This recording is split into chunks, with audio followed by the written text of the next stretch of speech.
저희가 청년교회잖아요. 또 이렇게 청년들이 함께 모여서 하나님을 예배하고 있습니다.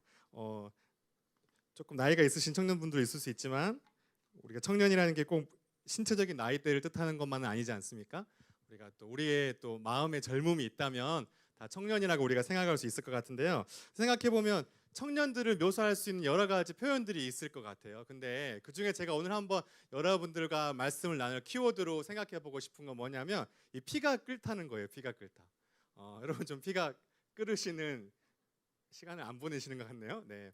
우리가 보통 청년들 얘기할 때 뭐 청춘 이렇게 얘기할 때 피 끓다 이렇게 얘기를 하잖아요.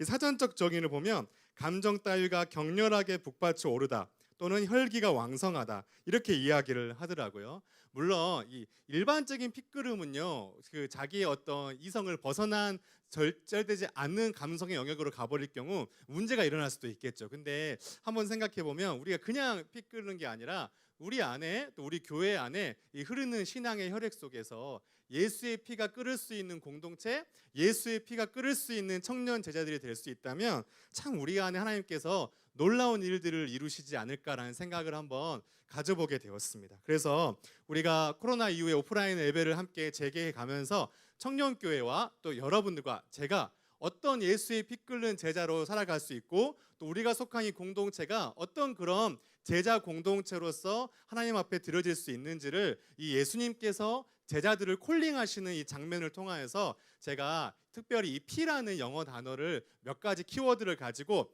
이번 주와 다음 주 예배 때 나눠보고자 합니다. 그래서 이 피로 그렇게 어려운 영어 단어가 아니라 우리 일반적으로 여러분들이 평소에 자주 쓰는 영어 단어인데 이 단어들을 이 본문 속에 좀 키워드로 잡고 우리의 삶에 우리가 그냥 일반적으로 이야기하는 신체의 피끓음이 아니라 우리 안에 그리스도의 보혈이 끓어오르는 그러한 제자 공동체가 되기를 소망해 보면서 말씀 한번 나눠보겠습니다. 첫 번째 제가 여러분들과 주목하고 싶은 피는요, 피스입니다. 우리는 어떠한 존재로 부름받았냐면 피스메이커로 부름받은 존재들입니다. 우리는 피스메이커로. 자, 피스, 평화, 평안 이런 뜻을 의미하겠죠. 자, 오늘 본문을 보시면요, 예수님께서 제자들을 파송하시면서 제자들의 삶 속에서 또 제자 공동체의 삶 속에서 결론으로 부여하신 정체성이 12절 13절에 이렇게 등장합니다. 또 그 집에 들어가면서 평안하기를 빌라. 그 집이 이에 합당하면 너희 빈 평안이 거기에 임할 것이요 만일 합당하지 아니하면 그 평안이 너희에게 돌아올 것이라. 이 말은 우리가 평안을 비는 대상이 어떠한 거에 상관없이 우리가 예수 그리스도의 평안을 빌고 평화의 씨앗을 심는 존재로 부름받았음을 주님께서 이야기하고 있습니다. 여러분들은 이 말씀을 듣고 있는 여러분들은 평화, 평안, 평강을 생각하시면 어떤 개념이 신앙적으로 좀 정립되십니까? 우리는 보통 평강, 평안을 하면요, 우리는 굉장히 대부분을 우리의 내적인 정서 상태가 주님 안에서 안정되고 내가 좀 스트레스를 덜 받고 뭔가 불안하거나 초조한 일들이 없는 내 마음의 상태가 평안하다라고 생각을 합니다. 물론 주님이 우리에게 약속하신 첫 번째 평안은 우리의 내면의 평안이 맞습니다. 그런데 성경에서 주님이 우리에게 말씀하시고 부여하신 평안은 단순히 우리 내부 안에 있는 이 정서와 내면의 영역에만 제한된 것이 아니라 주님은 우리가 부름받은 존재가 피스메이커, 어느 곳에 있든지 누구를 만나든지 어느 곳에 속해 있든지 그곳에 평화의 씨앗을 심고 평화를 전하는 사람이 되어야 된다고 우리에게 말씀하시는 거예요. 주님이 이렇게 말씀하신 여러분이 잘 알고 있는 산상수훈을 보시면 우리의 존재에 대해서 주님이 뭐라고 말씀하셨냐면 평화를 이루는 사람이다. 그런 사람은 복이 있는데 하나님이 그들을 어떤 사람이라고 부른다고요? 자기의 자녀라고 칭해 주신다고 약속하고 있다는 거예요. 우리는 평화를 이루는 사람입니다. 피스메이커. 우리가 한번 생각해 봤으면 좋겠는데, 그럼 여러분 어떠한 사람이 평안을 만들어내고 심는 사람, 이 피스메이커가 될 수 있을까요? 먼저는 첫 번째로는 우리의 관계와 공동체의 영역에서 한번 적용해 봤으면 좋겠습니다. 여러분 오늘 본문은 예수님께서 제자들을 부르셨습니다. 그런데 사실 좀 이상해요. 뭐가 이상하냐면 이 누가복음을 보면 예수님께서 제자들을 부르시기 전에 밤을 지새워 기도하고 제자들을 선택하셨거든요. 근데 예수님이 하나님의 아들이 밤을 새워 기도했는데 선택된 멤버들이 사실 우리가 생각하는 기준과는 좀 달라요. 굉장히 연약하고 감정적이고 실수투성이고 문제도 많습니다. 근데 더 큰 문제는 뭐냐면 12를 부르셨는데 이 12 안에 이 직업이나 종교적인 성향이나 어떤 정치적인 성향이나 성격, 관계를 맺는 관계성 등등이 다 너무 극단적으로 차이가 있는 사람들이 부름받았다는 거예요. 다시 말해서 예수님이 제자들을, 이 공동체를 밤을 새서 기도해서 선택했는데 우리가 봤을 때는 쉬운 멤버들이 아니에요. 굉장히 연약하고 일반적인 기준으로 미국의 어느 경영학자가 연구를 해봤는데 지금의 상황에서 예수의 제자들이 있다면 한 사람도 취업에 성공한 사람이 없대요. 11명은 실패하고 딱 한 명만 취업에 성공하는데 그분이 바로 가룟 유다다, 이렇게 말하들 하더라고요. 그만큼 어떻게 보면 굉장히 연약한 자들, 특별히 관계적으로 종교적인 성향, 성격, 관계성, 지역, 직업 등이 다 다른 존재들을 선택하셨다는 거예요. 그 안에서 얼마나 서로의 다름의 문제들이 있었을까요? 서로 부딪히고 서로가 다른 것을 포용하고 수용해야 되는 것 때문에 감정적인 에너지도 많이 소모했을 거예요. 근데 정말 예수님께 제자를 부르셨는데 이 화면 한번 보시면 예수님께 부른 제자들 중에 제가 정말 많이 다르거든요. 근데 그 중에서 보시면 이 세리 마태와 가나나인 시몬이 등장해요. 근데 이 둘의 차이는요, 정말 극단적인 게, 이 세리는요 그 당시의 정치적인 지형으로 생각해 보면 이 로마의 정보와 가장 가까이 있는 보수적인 성향이 굉장히 짙은 직업이었고요. 이 가나나인을 뜻하는 것은요, 열심당원을 말하거든요. 이 열심당원은 어떤 열심당원이냐면 폭력을 통하여서더라도 나라를 뒤집어 엎어야 된다는 굉장히 진보적인 성향의 끝을 가지고 있는 사람이에요. 예수님의 제자들이 모였는데요, 우리나라도 이 진영의 논리 속에서 보수, 진보, 보수의 갈등이 많지 않습니까? 이 안에서도 아마 정치 성향이 다를 수 있어요. 근데 예수님은요, 제자들을 부르셨는데 보수의 끝판왕과 진보의 끝판왕을 3년 동안 같이 먹고 같이 자고 같이 대화하고 같이 사역하게 만들어 놓으셨다는 거예요. 근데 이 모든 것이 예수님이 선택했는데 다르네, 이게 아니라 밤을 새워 기도하시고 내린 결정이라는 거죠.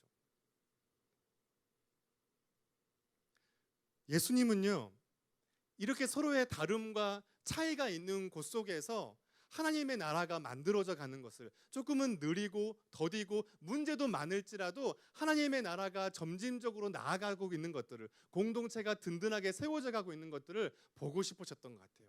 그렇다면요, 한 번 더 좀 질문을 더 가볼게요. 그렇다면 이 극단적으로 다름의 차이를 가지고 있는 이 제자 공동체 속에서 어떻게 이들이 공동체를 이루고 평화를 이루고 더 나아가서 피스메이커로 평화의 복음을 전하는 자들로 살아갈 수 있었을까요? 조금 다른 이야기로 한번 가볼게요. 여러분들, 제가 한번 질문을 던져보고 싶은데, 물론 저희 교회 성향상 설교자가 질문을 던져도 대답을 안 하시는 거 잘 알고 있어요. 네. 아까 작년교회 때는 우리 주일학교 연합예배 주일학교 친구들 굉장히 대답을 막 잘하더라고요. 네, 여러분의 기대하진 않겠습니다. 하지만 속으로 한번 대답해 보세요. 여러분들은 어떤 사람이 성령 충만한 사람이라고 생각하세요? 성령 충만한 사람.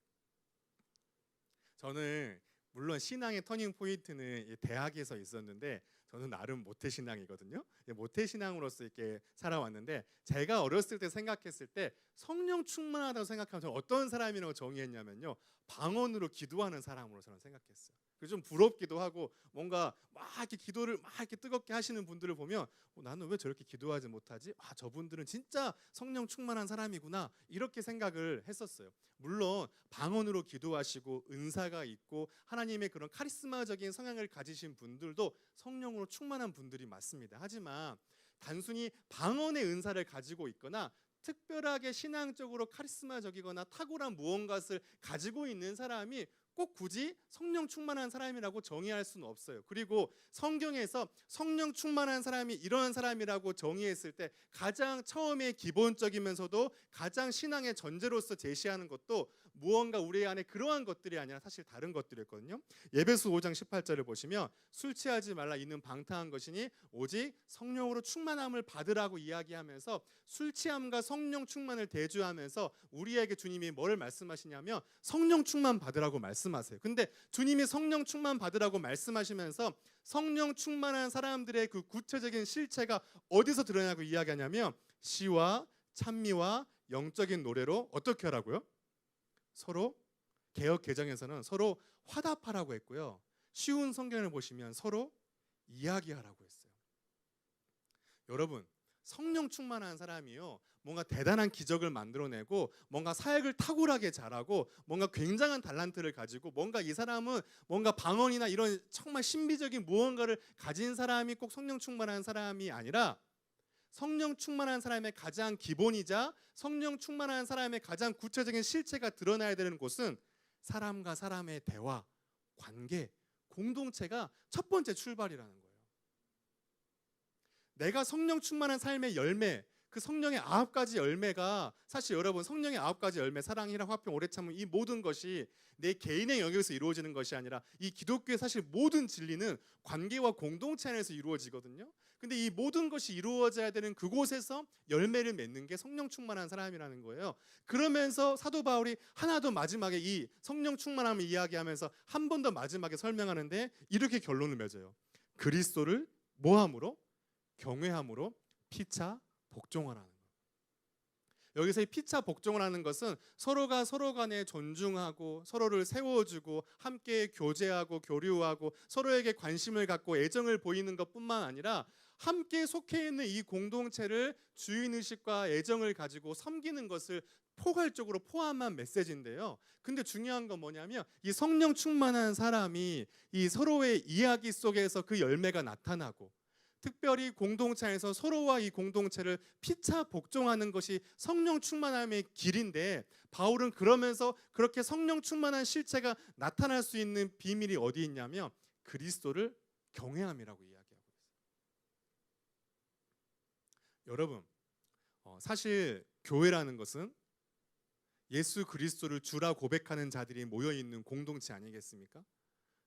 여러분, 우리는 예수 그리스도를 믿고 따르고 그분이 우리 안에 거하고 계시면 믿는 자들입니다. 그런데 중요한 건 여러분 뭔지 아세요? 내가 그리스도를 어떻게 대하냐가 결국에 우리의 삶과 공동체가 결정되는 건데요. 때로는요, 우리는요, 그리스도를 이용하는 사람들이 있어요. 그리스도를 이용하는 사람. 그래서 이 사람들은요, 나의 욕구, 욕망, 욕심을 채우려는 자기중심적인 사적 신앙을 가지고 쉽게 이야기하면 기독교라는 종교를 소비하는 사람들입니다. 그리스도를 이용하는 사람. 근데 반면에 그리스도를 경외하는 사람이 있어요. 그리스도를 경외하는 사람은요, 서로를 존중하고 공동체와 사회, 그리스도께서 바라보시는 그곳의 필요를 채우기 위해서 힘쓰는 공적 신앙, 피차 복종하고 시와 찬미로 서로 이야기하는 그 성령 충만에 실제로 나아가는 단계로 갈 수 있는 사람인 거예요. 이 시간에 우리가 피스메이커를 이야기하면서 꽤 멀리 왔는데, 우리가 정말 출발해서 생각해 봐야 될 건 뭐냐면, 내가 피스메이커로 살아가기 위한 전제는 내 안에 그리스도를 경외함이 있는가, 아니면 나는 그리스도를 이용하고 있는가요? 그리스도를 이용하는 자는 나의 성공과 부와 명예와 안정된 삶을 위해서 종교의 힘, 기도의 힘, 복음의 능력을 구하는 사람이 될 수 있겠죠. 물론 우리의 신앙의 출발이 여기서 출발할 수도 있습니다. 다만 하나님이 궁극적으로 우리 이끌어가고자 하시는 경지는 그리스도를 경외함이에요. 그분을 경외하게 되면 나의 사적인 삶에 지나치게 얽매이지 않고 그분이 바라보시는 서로와 공동체, 관계와 시대를 주님의 마음으로 품는 사람이 될 수 있다는 거죠. 이제 다시 먼 길을 돌아와서 오늘 본문으로 돌아오겠습니다. 예수님의 제자들 극단적으로 달랐습니다.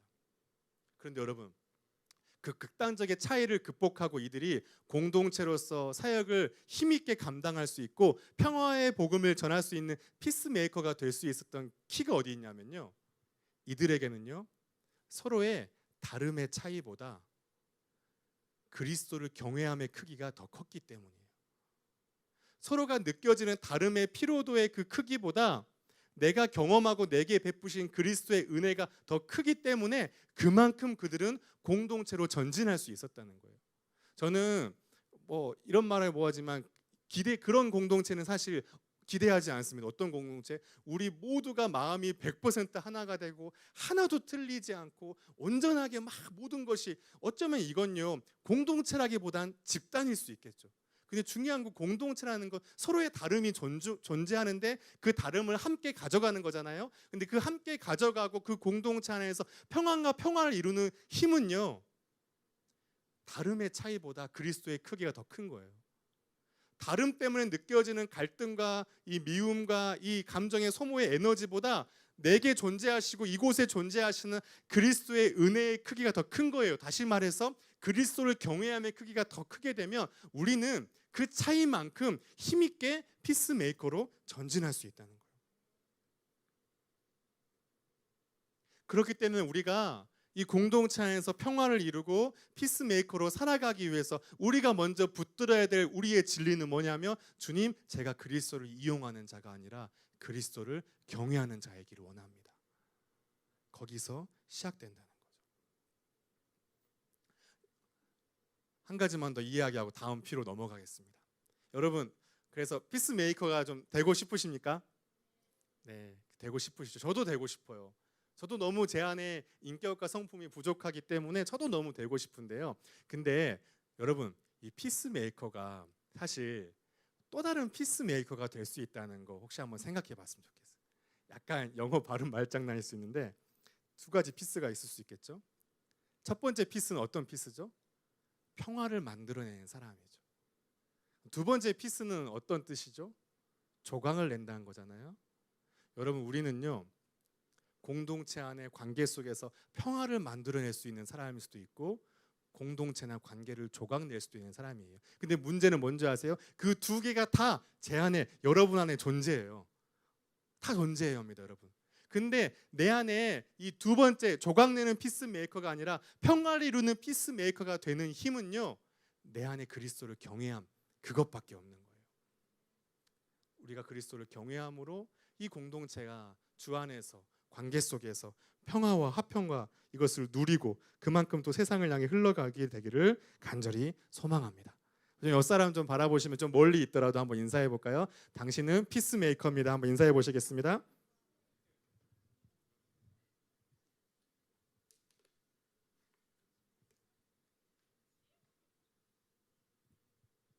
네, 여러분들은 피스메이커입니다. 근데 여러분, 한 번 더 생각을 한번 해봤으면 좋겠어요. 첫 번째 우리가 평화를 이루어야 될 적용했던 곳은 어디였냐면 우리의 관계와 공동체였다면, 이 두 번째로 한번 넓혀봤으면 좋겠는 건 뭐냐면 우리가 평화를 전하고 평화를 이루어야 될 곳은 또 한 곳이 되겠죠. 어딜까요? 세상이 되겠죠. 앞서 얘기했듯이 평화라는 개념은 절대 우리의 내적 정서적인 상태에 머물러 있는 것이 아니라 우리의 삶을 뛰어넘어서 우리가 속한 곳, 공동체와 세상을 바라보게 되는데, 그렇다면 세상의 평화를 만들어내는 하나님의 방식은 어떤 방식일까요? 두 번째 P에서 저는 그것을 이야기하고 싶은데, 두 번째 P는 뭐냐면 프레젠트, 선물입니다. 선물. 우리는 세상을 향한 하나님의 무엇이 되어야 한다고요? 선물이 되어야 한다. 하나님의 선물이 되어야 된다. 이 말은요, 제가 해낸 말이 아니라, 여러분 마태복음 이 본문 보시면요, 한번 같이 한번 읽어볼까요? 시작. 병든 자를 고치며 죽은 자를 살리며 나병한 자를 깨끗하게 하며 귀신을 쫓아내되 너희가 거저 받았으니 거저 주라. 너희가 거저 받았으니 뭐 하라고 했죠? 거저 주라고 얘기하고 있습니다. 여러분, 주님이요, 우리가 세상 속에서 평화를 만들어낸다는 게 이런 게 아닐까요? 고통받는 자, 상처 입은 자, 가난한 자, 사회적으로 소외된 자, 특별히 코로나19 속에서 정말 이 전염병의 세대 속에서 영육간의 이 세계 열방 속에서 심각한 문제와 질병을 겪어오는 이 세대 속에서 평화를 심는 사람이 이런 사람이잖아요. 병든 자를 고치고 죽은 자를 살리고 고통받는 자를 깨끗하게 하고. 근데 이 모든 일들을 감당할 때 주님이 우리가 마음에 품어야 될 동기가 뭐냐면 거저주라는 거예요. 거저주라. 인색하게 억지로 주는 것이 아니라, 계산하며 판단하며 주는 것이 아니라, 내가 이만큼 인풋했으니 너가 이만큼 아웃풋해야 된다라고 경제적인 논리로 접근하는 것이 아니라 거저주라. 즉 뭘 주라는 거죠? 세상에 선물이 되라는 거예요. 선물. 그래서요, 우리라는 선물이 드려집니다. 세상에 그 선물을 뜯어보는 거죠. 언박싱하는 거죠. 우리라는 선물을 뜯어보았던 그 포장 안에는 우리가 그토록 전하고 싶었던 진짜 평화의 왕이신 그리스도가 담겨 있는 거. 그게 결국에 우리가 세상을 향해서 피스메이커로 살아가는 길 아니겠습니까? 근데 여러분, 어떤 사람이 이렇게 세상 속에서 하나님의 선물로 살아가는 피스메이커가 될 수 있을까요? 그것은요, 바로 이 8절에 사실 답이 나와 있습니다. 여러분, 어떤 사람이 세상을 향해서 거저줄 수 있냐면요, 내가 받은 구원이 거저받은 것이라는 사실을 기억하는 사람만이 거저줄 수 있습니다. 다시 말해서 내가 받은 구원이 나의 선행과 종교적인 행위의 보상이라고 여기는 사람과 내가 받은 구원이 내가 정말로 자격이 없는데 하나님의 전적인 은혜로 주신 선물이라는 거, 이 사실을 믿는 사람이 이 세상을 향해서 살아가는 선물의 삶을 다르게 결정할 수 있다는 거죠. 우리가 잘 알고 있는 에베소 2장 9절에 너희는 그 은혜에 의하여 믿음으로 말미암아 구원을 받았나니 이것은 너희에게서 난 것이 아니요 하나님의 뭐다라고 했죠? 하나님의 선물이라고 했습니다. 그리고 나서 2장 11절을 보시면 그리스도 예수 안에서 우리는 선한 일을 위하여 지음 받았다라고 이야기하고 있는 거예요. 여러분, 어떤 사람이 자기를 내어주고 희생하고 수고하고 섬기면서 이 고통받고 깨어지고 왜곡된 이 세상 속에서 피스메이커로 살아갈 수 있을까요? 그건요, 내가 하나님 앞에 받은 구원이 선물이라고 믿고 누리고 깨닫는 사람만이 그렇게 살아갈 수 있는 거예요. 여러분, 우리가 받은 구원은요, 절대 우리의 행위와 우리의 어떤 헌신에 있지 않습니다. 우리는 종교적인 보상을 추구하면서 이 자리에서 예배하는 것이 아니라 하나님의 은혜로 구원받은 그 사실에 감격하며 이 자리에서 예배하고 있는 줄로 믿습니다. 거기서 출발하게 되면 우리는 세상을 향해서 뭐가 될 수 있다고요? 감동을 줄 수 있는 선물이 될 수 있다는 거예요. 여러분, 누군가에게 받은 선물이, 뜻밖의 선물이 여러분들에게 굉장히 감동과 위로가 되었던 경험들이 아마 있으실 거예요. 저는 여러분들이 그런 존재가 되었으면 좋겠어요. 여러분들이 누군가에게 뜻밖의 선물인 거예요. 전혀 생각지 못했던 이 팍팍하고 치열하고 이 굳어있고 딱딱한 이 세상 속에서 이 소외되고 상처받고 가난하고 굶주리고 연약하고 마음의 질병을 가진 영혼들을 향해서 우리의 존재가 함께함을 통하여 뜻밖의 선물이 되는 거고, 앞서 얘기했듯이 이 선물을 뜯어보니까, 언박싱 해보니까 그 안에 우리 구주가 있는 거죠. 이게 바로 저는 피스메이커라고 믿습니다. 그런 삶을 여러분들이 함께 살아가기를 소망합니다.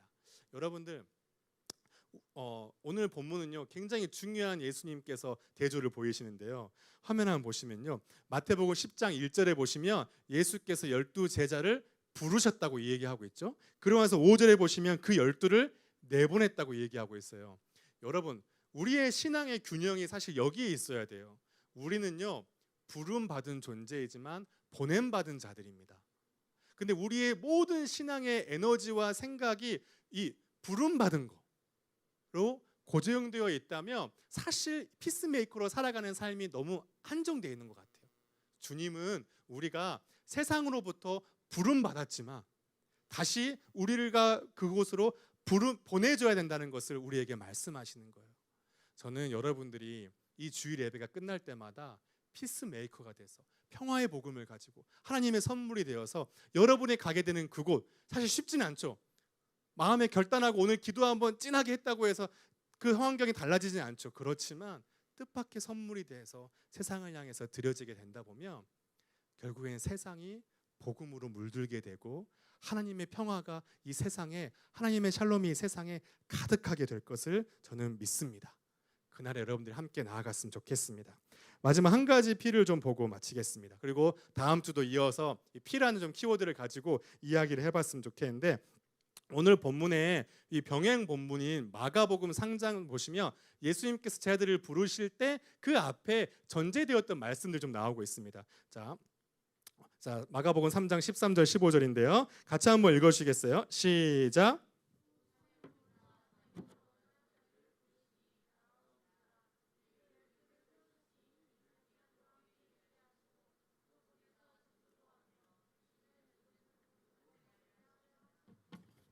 감사합니다.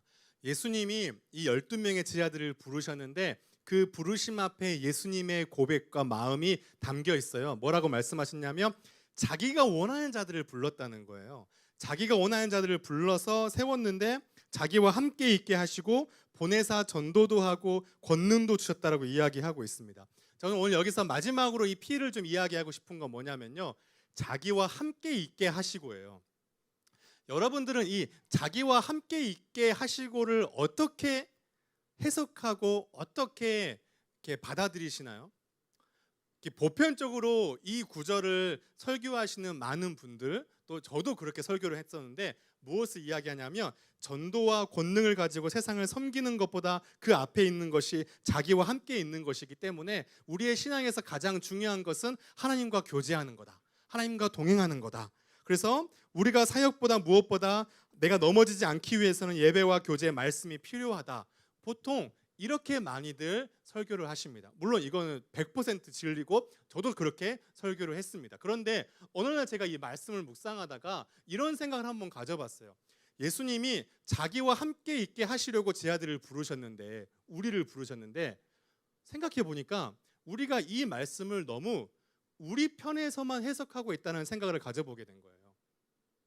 무슨 말이냐면 내가 넘어지지 않고 힘들지 않고 지치지 않고 세상을 이기기 위해서 예수님과 함께하는 시간이 필요해. 하나님과 교제하는 시간이 필요해. 그래야 우리는 전도도 할 수 있고 세상을 이길 수 있어 라고 우리는 보통 이것을 해석하는데, 하나님과 주님과 함께 하시는 이 모든 전제와 출발이 나에게서 있었잖아요.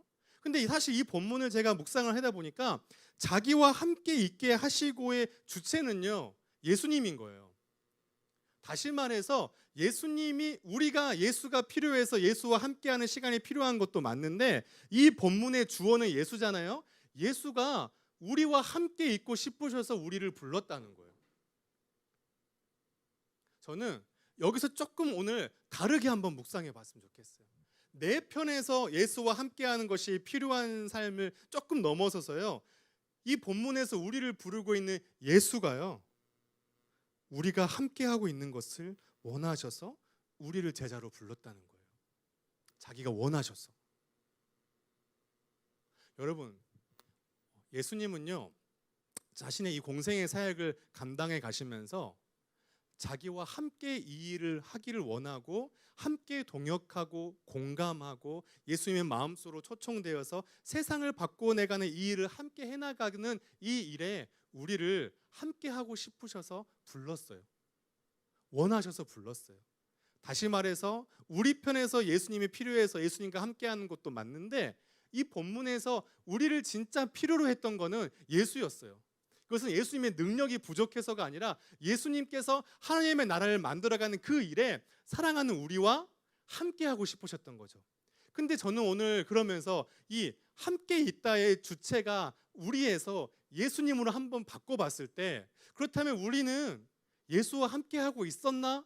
이 사랑하는 제자들은 예수와 함께하고 있었나라는 생각을 한번 가져보는 거죠. 한번 성경을 한번 볼까요? 요한복음 7장 53절 8장 1절입니다. 예수님의 사역이 하루 종일 다 끝나고 나서 심지어 예수의 곁에 있던 제자들도 다 각각 자기의 집으로 돌아갔는데 예수는 홀로 감난산으로 갔다고 기록하고 있습니다. 요한복음 말씀도 한번 볼까요?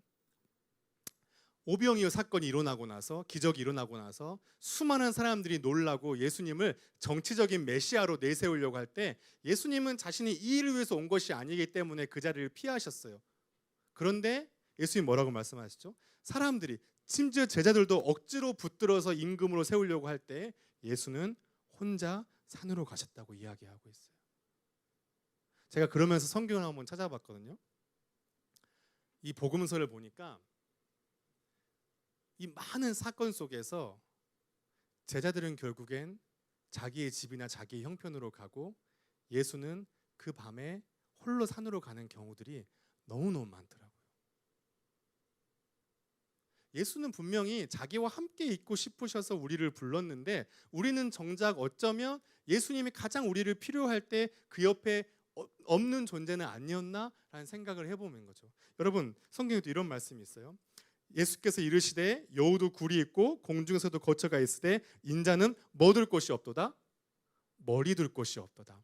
여러분, 이 말씀은요, 중의적인 표현인데요, 예수님께서 어떤 사람이 예수님을 따르겠다고 했을 때 예수님이 이렇게 하시는 말씀인데, 이 머리 둘 곳이 없다는 것이 뭐냐면, 쉽게 말해서 예수님을 제자를 삶을 살아가면 여러 가지 수고와 고생과 헌신이 있기 때문에 때로는 편하게 머리 둘 곳 잘 곳도 없을 수도 있다라는 것을 예수님께서 치러야 될 대가가 있을 수도 있다라는 것을 말씀하신 것도 맞아요. 근데 전제돼야 될 게 있는데요. 중의적인 표현이라고 했죠. 여러분, 우리 같은 동양적인 사고에서는요, 마음이 어디에 있다고 생각하시죠? 마음? 우리 보통 마음 하면 가슴에 있다고 생각을 하죠. 그런데 여러분들, 유대인들, 히브리인들은요, 마음이 어디 있다라고 생각했냐면 늘 머리에 있다라고 생각을 했어요. 이게 성경을, 특별히 구약 성경을 관통하는 히브리인들의 사고 방식이에요. 자, 이 말씀을 중의적으로 생각해 볼게요. 예수님의 문장적인 의미는요, 나를 따르면 진짜 머리 둘 것도 없이 고생할 수 있어라는 문자적인 의미도 맞지만, 이 말의 예수님의 포인트는 어디 있어요? 인자, 예수는 마음 둘 것도 없다라고 얘기하는 거예요.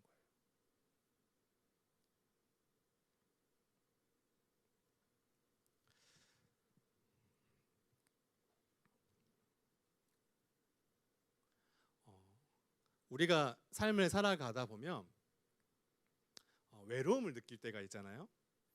지금도 혹시 외로우신 분들이 있을 수가 있어요. 근데 저도 이렇게 사역자로서 이렇게 살아가다 보면 외로움이라는 걸 참 많이 느끼거든요. 이 말은 뭐 사역이 힘들어서 뭐 관계가 어려워서 이런 게 아니라, 사실 이 사역자로 살아가는 것 자체가 삶에 가지고 있는 기본적인 외로움이 참 있는 것 같아요. 근데 어느 날 제가 제 안에 그런 혼자 싸우고 있는 그 외로움 속에서 이 말씀을 제가 봤는데, 이 자기와 함께 있게 하셨고, 근데 제자들은 다 각각 집으로 가고 예수는 홀로 산으로 가고, 그러면서 예수가 자기를 따르는 제자에게 건네는 말이 인자가 마음 둘 곳이 없도다라고 이야기하는 것들을 보면서 참 제 안에 그런 생각이 가졌어요. 야, 나도 내 이 외로움에 참 이렇게 힘들거나 지칠 때도 있는데, 우리 예수님도 진짜 외로우셨겠다.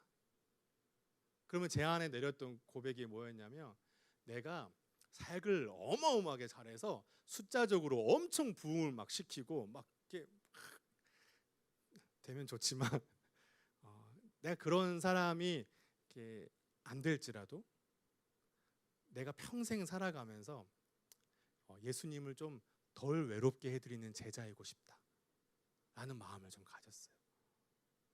여러분, 늘 우리는 예수라는 존재를 예배하고 생각하고 교제할 때 내 유익과 내 편의에서 예수를 청하고 있습니다. 근데 오늘 이 말씀을 좀 마무리하면서 생각해 봤으면 좋겠는데, 제자로 부름받은 우리와 이 공동체가 예수의 입장에서 우리의 부름을 한번 생각해 봤으면 좋겠어요. 예수는 우리를 원하셨고 예수는 우리와 함께 있고 싶으셨어요.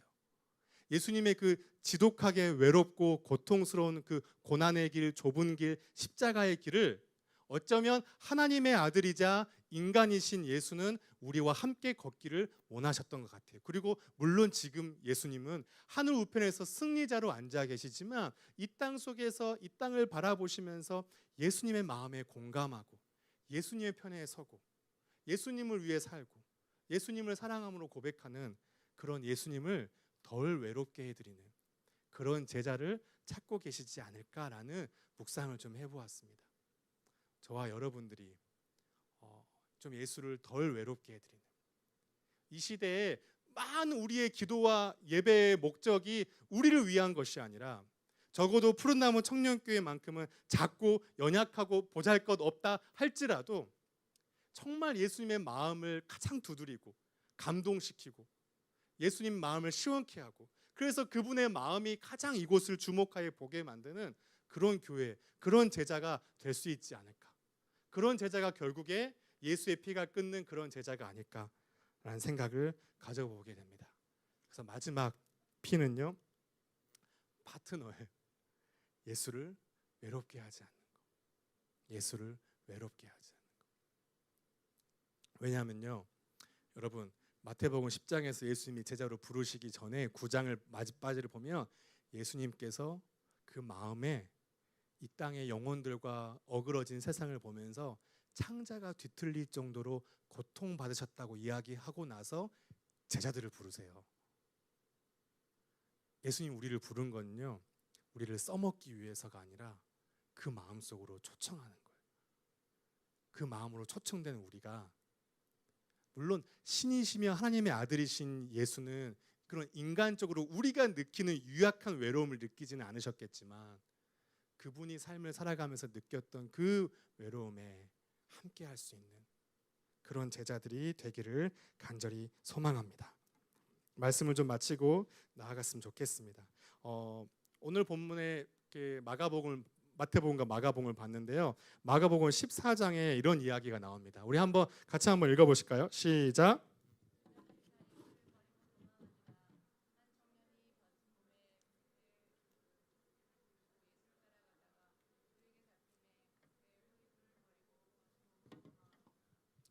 마가복음의 이 막바지 부분에 예수님을 따르다가 이 십자가 이 처형의 사건 속에서 두려움과 공포 속에서 이 이불을 덮다가 버리고 벗은 몸으로 예수님을 떠났던 이 한 명의 청년이 나옵니다. 우리 오늘 주제가 피 끓는 청년이었는데 이 한 명의 청년이 나와요. 이 청년이 누군지는 사실 정확하게 알 수는 없습니다. 그렇지만 굉장히 많은 신학자들이 이야기하고 있는 것은 이 마가복음을 기록하고 있는 저자인 마가일 거라고 대부분 추측을 합니다. 그런다면 여러분 한번 생각을 해볼까요? 물론 아닐 수도 있지만 이 신학자들의 기본적인 추측을 전제로 해서 마가라고 한번 생각을 해볼게요. 여러분 마가는요, 이 청년 마가는요, 예수님을 따르는 제자였지만 예수님의 그 십자가 순간 앞에 느꼈던 불안과 공포, 두려움 속에서 예수님을 도망쳤어요. 예수님께 도망쳤어요. 그런데요, 참 놀라운 것은 이 마가가 나중에는 인생의 많은 이 우여곡절 속에서 하나님의 다루심 속에서 결국에는 예수님 옆에 와서 예수를 덜 외롭게 하는 제자가 되어서 이 복음을 기록하고 있는 예수님의 사람으로 쓰임 받고 있지 않습니까? 제가 왜 이 이야기를 하냐면요, 어쩌면 이 설교를 전하고 있는 저도 앞에서 이렇게 막 얘기했지만 저도 참 예수를 외롭게 하는 사람이 아닐까 생각을 해봅니다. 어쩌면 우리도 그럴 수 있고요. 그런데 중요한 거는 예수님의 그 자비로우심과 은혜로우심과 용서하심과 그 사랑하심에는요, 그 두께가 한정이 없으시죠. 그분은요, 예수를 버리고 도망쳤던 그 청년 마가를 돌이켜서 그분의 놀라운 일에 사용하시지 않습니까? 지금까지 우리가 살아온 신앙의 생활과 현재 나의 삶이 부족하고 예수의 피 끓는 제자의 모습이 혹 아니라 할지라도 우리가 지금 십자가 편으로 다시 돌이켜서서 그분께로 돌아가고, 그래서 그분의 환대 속에서 그분과 함께 동행하며 이 일들을 잘 감당해 나가는 주님의 사람들이 되기를 소망합니다.